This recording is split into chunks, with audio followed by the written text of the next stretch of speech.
Gloire au Père, au Fils, au Saint-Esprit, maintenant et toujours. Dans les siècles des siècles. Amen. Alléluia. Louez Esprit Saint. Illumine nos cœurs, remplis-nous de ta paix. Oh, nous murmure,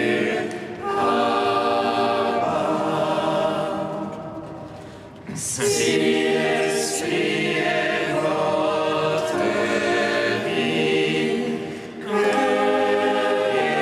l'Esprit aussi vous fasse agir.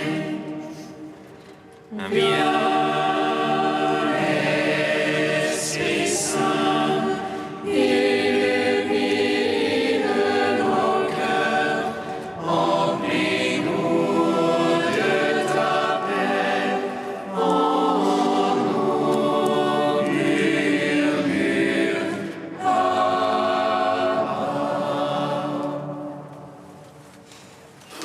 Verbe coéternel au Père et à l'Esprit, toi qui es né de la Vierge pour notre salut, nous te chantons, nous tes fidèles et t'adorons, Seigneur, car tu as bien voulu souffrir en montant sur la croix, pour y subir la mort en ta chair et ressusciter les morts en ta sainte et glorieuse résurrection. Verbe coéternel au Père et à l'Esprit, toi qui es né de la Vierge pour notre salut, nous te chantons, nous tes fidèles et t'adorons, Seigneur, car tu as bien voulu souffrir en montant sur la croix, pour y subir la mort en ta chair et ressusciter les morts en ta sainte et glorieuse résurrection. Verbe coéternel au Père et à l'Esprit, toi qui es né de la Vierge pour notre salut, nous te chantons, nous tes fidèles et t'adorons, Seigneur, car tu as bien voulu souffrir en montant sur la croix, pour y subir la mort en ta chair et ressusciter les morts en ta sainte et glorieuse résurrection. Psaume 118, strophe 22. Que vive mon âme à te louer, que j'exulte en ta parole.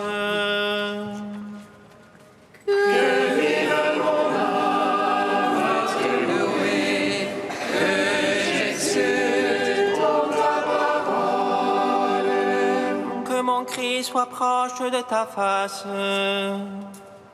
Par ta parole, fais-moi comprendre.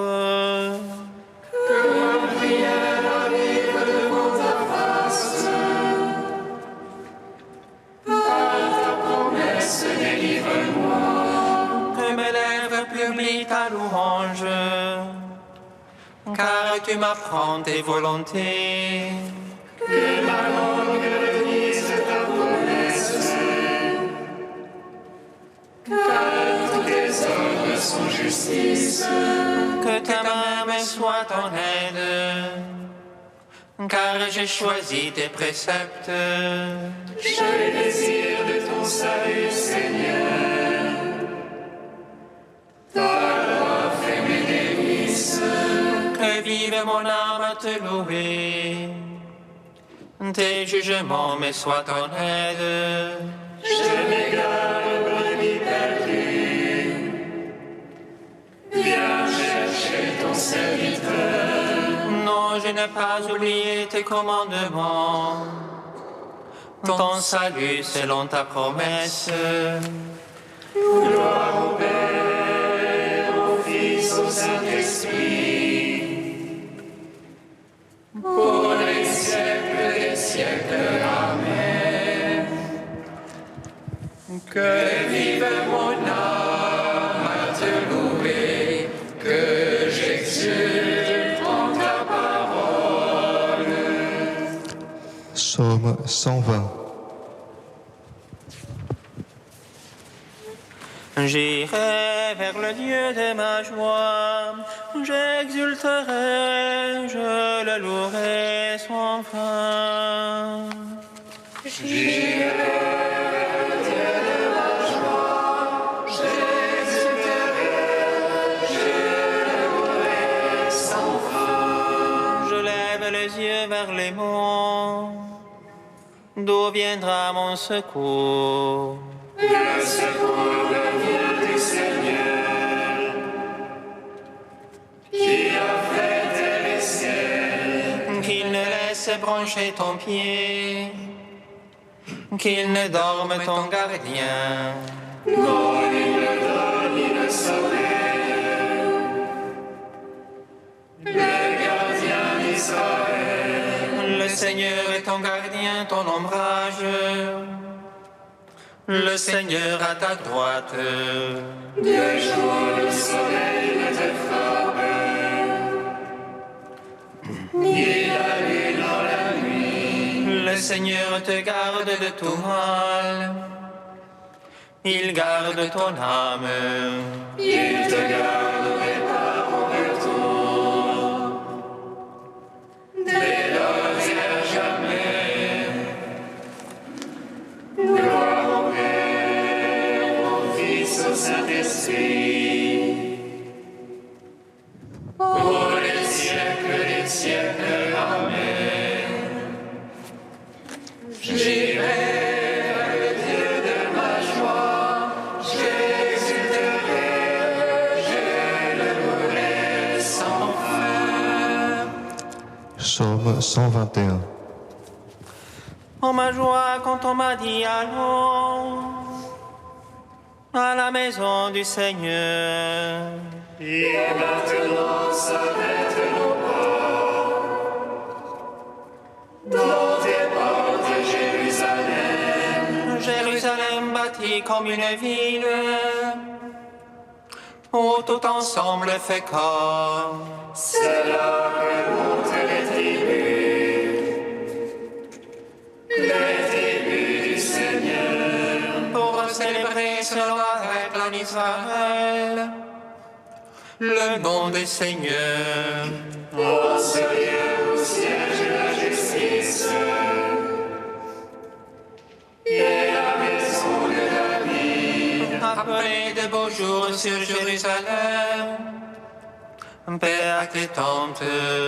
Advienne de beaux jours dans tes murs, paix à tes châteaux. Pour l'amour de mes frères, de mes amis, laisse-moi dire paix sur toi. Pour l'amour de la maison du Seigneur, je prie pour ton bonheur. Gloire au Père, au Fils, au Saint-Esprit, pour les siècles des siècles. Amen. J'irai vers le Dieu de ma joie, j'exulterai, je le louerai sans fin. Cantique du Deutéronome, page 249. Écoute Israël, L'Éternel, notre Dieu, est le seul Seigneur. Tu aimeras le Seigneur de tout ton cœur, de toute ton âme et de tout ton pouvoir. Je te dicte ces paroles aujourd'hui, qu'elles se gravées dans ton cœur. À tes fils, tu les mettras, qu'ils s'en souviennent à jamais. Tu le leur diras assis dans ta maison, aussi bien que marchant sur la route.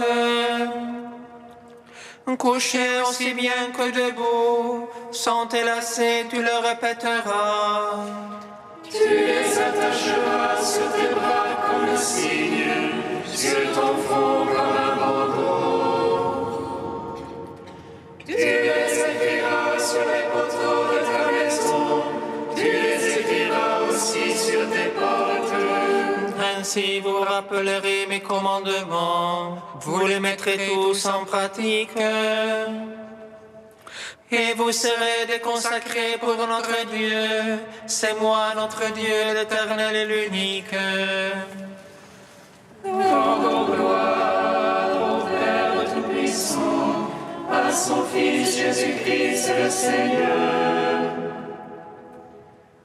à l'Esprit qui habite en nos cœurs, pour les siècles des siècles. Amen.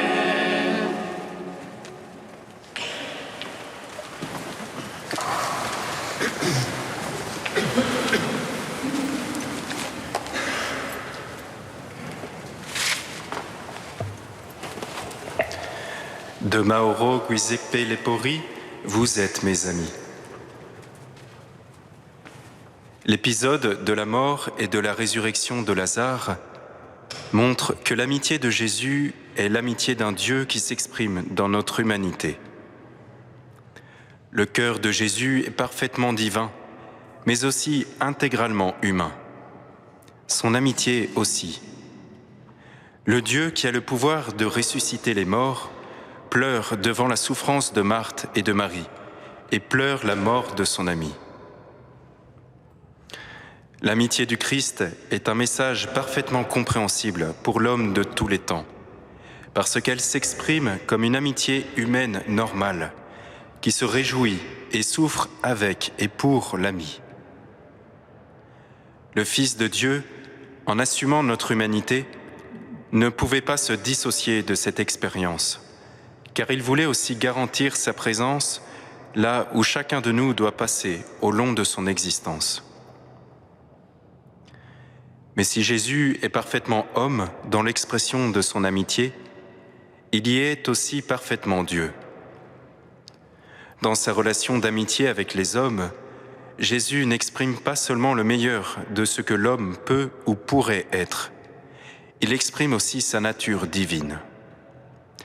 L'amitié humaine du Christ devient ainsi l'instrument par lequel s'exprime et se communique sa divinité qui sauve et donne la vie.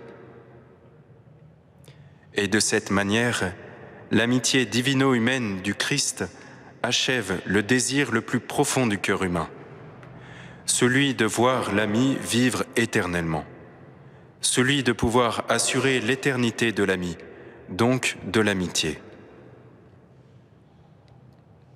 L'épisode de la résurrection de Lazare montre ainsi un autre élément essentiel de l'amitié du Christ. Elle vivifie, elle ressuscite notre vie, même une vie qui est déjà morte, qui est déjà enfermée dans le tombeau et se décompose. L'amitié de Jésus nous libère, même de la mort et aussi de la dégradation due au péché. Lazare vient dehors, le mort sortit. Jésus leur dit « Déliez-le et laissez-le aller ».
rassasie de bonheur en ta maison. Tu nous fais vivre auprès de toi dans la joie du salut. Tu nous rassasies de bonheur en ta maison. Tu nous fais vivre auprès de toi dans la joie du salut. Prépare-moi un bon plat comme je les aime et apporte-le-moi pour que je mange et que je te bénisse avant de mourir. Tu nous rassasies de bonheur en ta maison.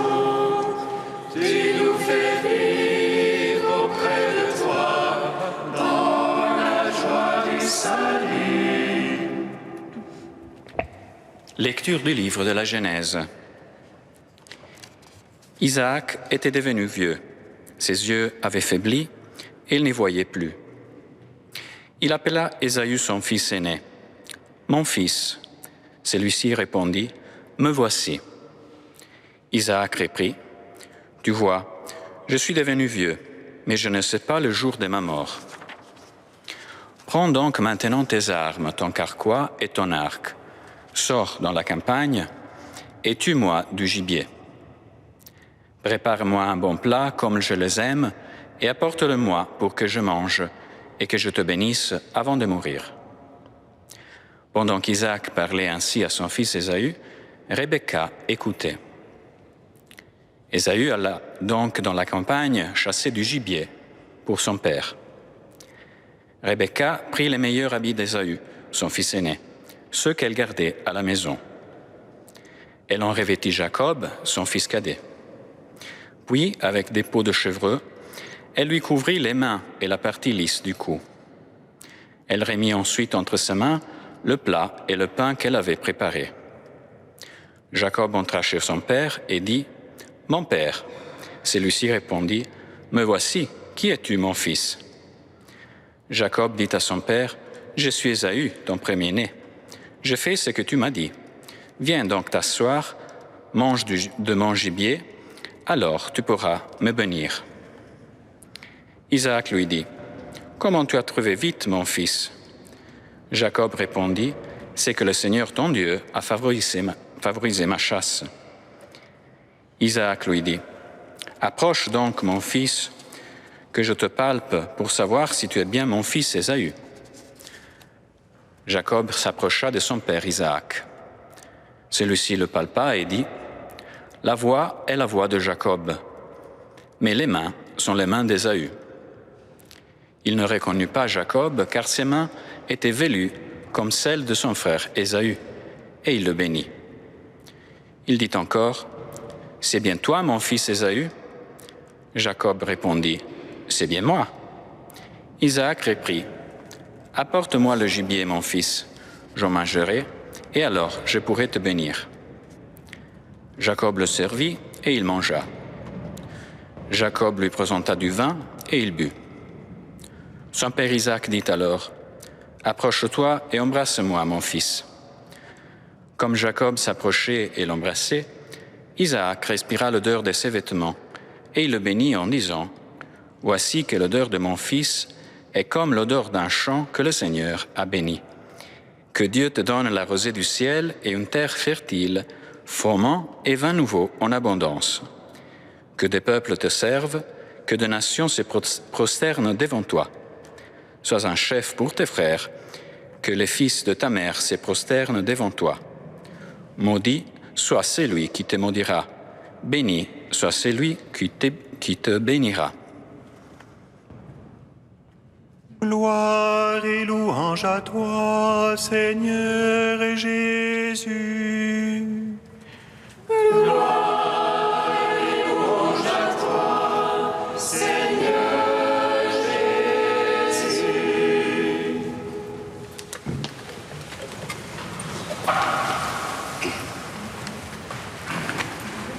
À la première lecture de ce récit, peut-être que quelqu'un aurait envie de le qualifier d'arnaque du siècle.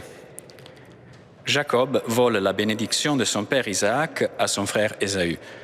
avec une tromperie bien orchestrée par sa mère Rebecca. Mais si le mot arnaque peut sembler excessif, quand même, il faut avouer que ce récit n'est pas le récit de vie familiale le plus édifiant de la Bible. Mais s'agit-il vraiment d'une tromperie autour d'un plat de gibier? Ne faudrait-il pas rechercher une signification plus profonde et spirituelle que l'auteur biblique aurait voulu nous transmettre par ce récit à la fois drôle et déroutant? Pour répondre à cette question, je reviendrai en arrière de quelques chapitres pour y trouver 3 points éclairants qui nous posent 2 questions qui nous amèneront enfin à une seule conclusion. Je vous préviens que je serai un peu plus long que d'habitude, mais je ne crois pas que vous allez vous endormir. Donc, accrochez-vous et surtout, attention au gibier. Premièrement, à la fin du chapitre 25 de la Genèse, Ésaü est décrit comme quelqu'un aimant la chasse et courir dans la campagne, plutôt que comme quelqu'un de raisonnable restant sous les tentes pour gérer les affaires de la maisonnée, comme le fait Jacob. En plus, il est dit clairement qu'Isaac préfère Ésaü à Jacob en raison de sa gourmandise pour le gibier, quand Rebecca, femme attentive aux besoins de la famille, préfère Jacob. Deuxièmement, il faut remarquer que, toujours à la fin du chapitre 25, Ésaü a vendu son droit d'aînesse à Jacob pour un plat de lentilles, d'où l'expression française courante. S'agit-il d'une première tromperie? Pas tout à fait. Jacob saisit une occasion pour mettre la main sur une chose à laquelle, évidemment, il aspire depuis quelque temps. Jacob fait preuve de ruse et Ésaü n'est pas obligé de vendre. Et le texte lit clairement à la fin du chapitre, disons, Ésaü méprisa son droit d'aînesse. Troisièmement, juste avant notre récit, à la fin du chapitre 26, on parle du mariage d'Ésaü avec 2 femmes étrangères, en disant que cela attrista beaucoup Isaac et Rebecca. Ésaü n'écoute pas le conseil de ses parents, chose blâmable en soi, et encore plus particulièrement à l'époque. Or, une première question surgit spontanément à la lumière de ces 3 points. Pourquoi Isaac veut bénir Ésaü et non Jacob, quand du texte apparaît clairement que Jacob serait le fils le plus adapté pour guider la maisonnée d'Isaac et qu'en plus, il a déjà racheté le droit d'aînesse à son frère?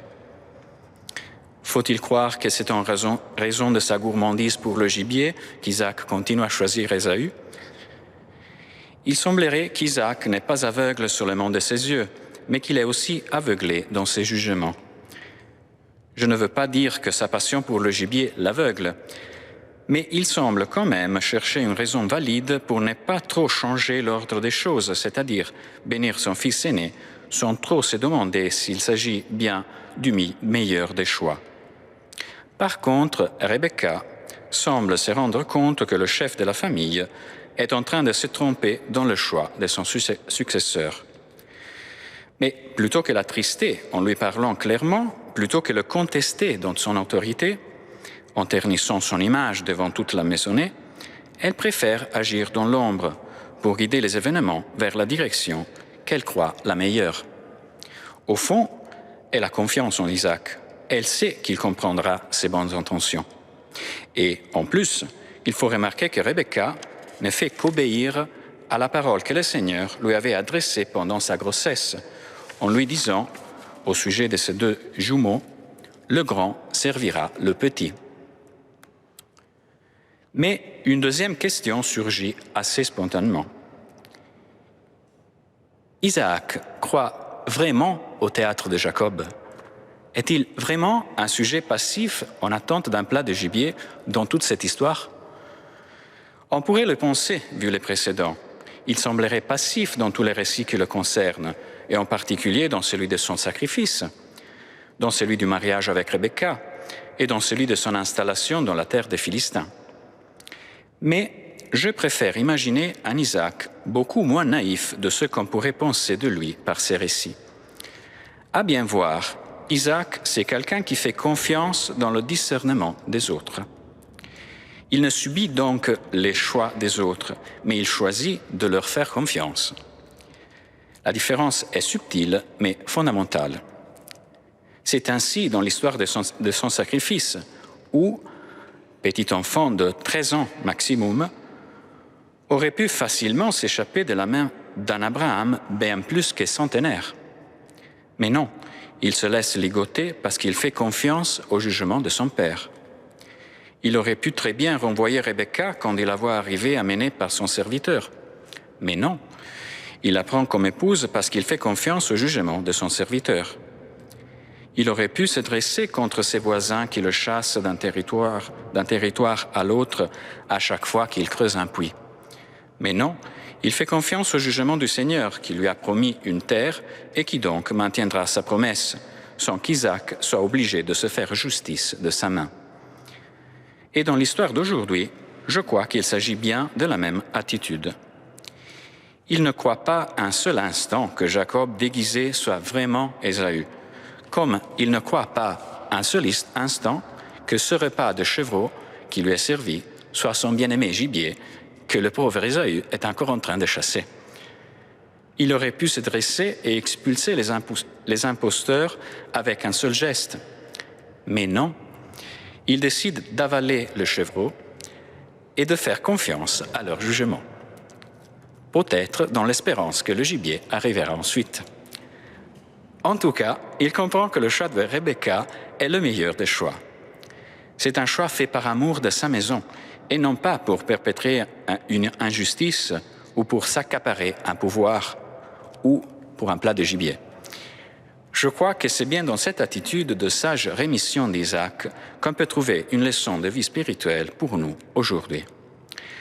C'est bien l'attitude du Christ face à sa passion, dont Isaac est justement considéré comme l'une des figures les plus importantes dans l'Ancien Testament. C'est grâce à cette attitude qu'Isaac est un vrai homme de paix. Isaac écoute toujours son prochain et il se remet à son jugement pour amour de la paix. Ou mieux, c'est le renoncement à sa propre volonté qui engendre en lui une paix capable d'accepter la volonté de l'autre. Il n'est pas passif parce qu'il opère un discernement. Preuve en est qu'il n'est jamais complice du mal. Mais le résultat de son discernement est toujours orienté à l'écoute de l'autre et à choisir l'option de l'autre.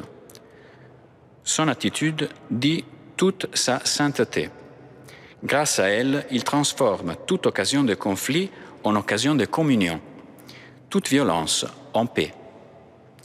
Puissions-nous tous apprendre cette même attitude et que par l'écoute sage et l'accueil généreux de l'autre et le renoncement à notre propre volonté, puissions-nous éliminer de nos vies toute forme de violence pour y accueillir de plus en plus le prince de la paix.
Ta parole, Seigneur, nous aide à grandir dans la communion entre nous.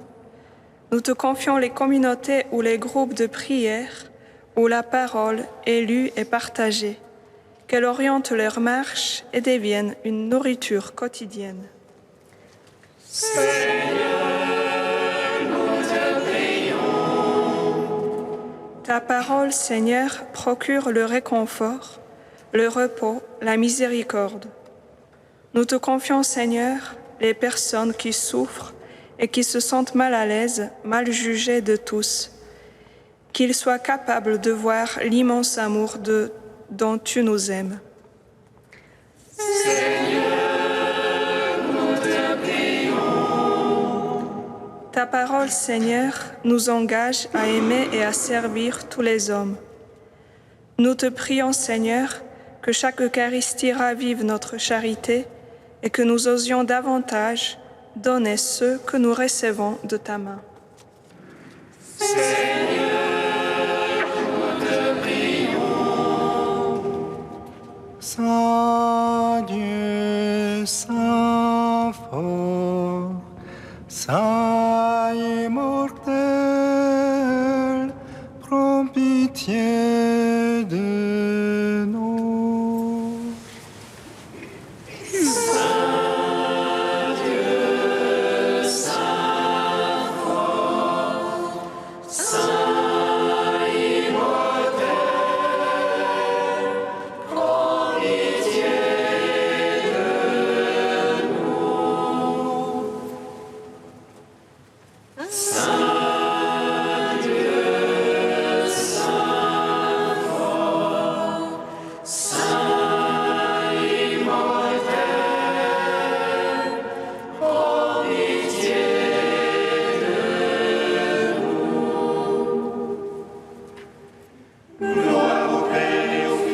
Saint-Esprit, maintenant et toujours et dans les siècles des siècles. Amen. Saint immortel, prends pitié de nous. Saint Dieu, Saint fort, Saint immortel,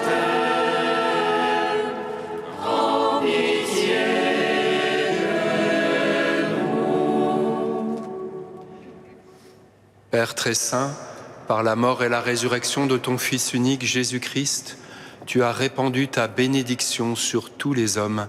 À ton commandement, nous osons dire: Notre Père qui es aux cieux, que ton nom soit sanctifié, que ton règne vienne, que ta volonté soit faite sur la terre comme au ciel. Donne-nous aujourd'hui notre pain de ce jour.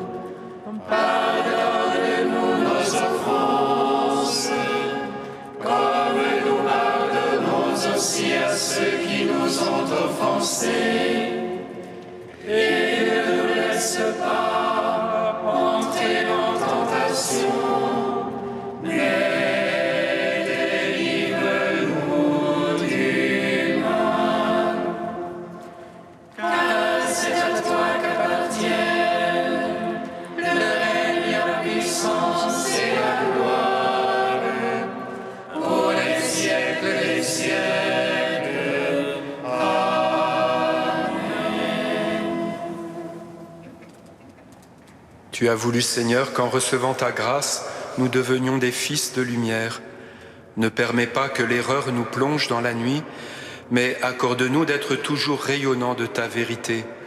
Par Jésus-Christ, ton Fils, notre Seigneur et notre Dieu, qui règne avec toi et le Saint-Esprit, maintenant et pour les siècles des siècles. Amen. Bénissons le Seigneur.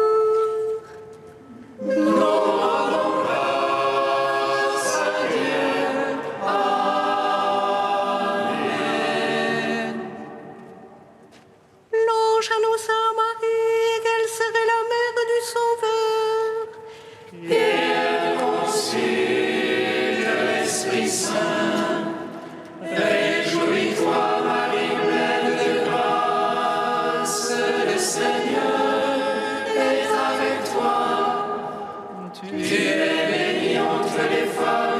Jésus, le fruit de ton sein, est béni. Voici la servante du Seigneur. Qu'il me soit fait selon ta parole. Réjouis-toi, Marie pleine de grâce, le Seigneur est avec toi. Tu es bénie entre les femmes et Jésus, le fruit de ton sein, est béni. Et le Verbe s'est fait chair. Et il a demeuré parmi nous. Réjouis-toi, Marie pleine de grâce, le Seigneur est avec toi. Tu es bénie entre les femmes et Jésus, le fruit de ton sein,